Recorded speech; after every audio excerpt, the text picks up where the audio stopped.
Nagkataon lang daw na ginamit ang karamihan ng mga luxury car ng pamilya Diskaya kaya hindi ito naabutan sa kanilang garahe ng Bureau of Customs kahapon, ayon sa kanilang kampo.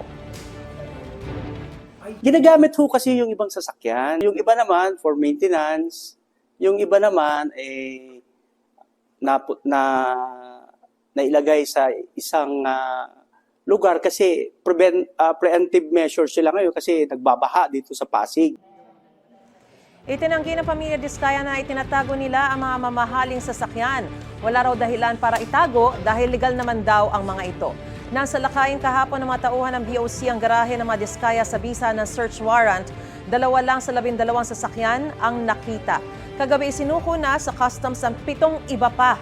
Isusuko rin daw kalaunan ng 3 pang sasakyan na kasalukuyang kinukumpuni raw sa mga service center.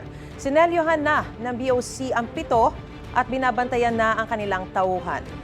Bubusisiin daw nila ang importation records ng mga nasabing luxury car.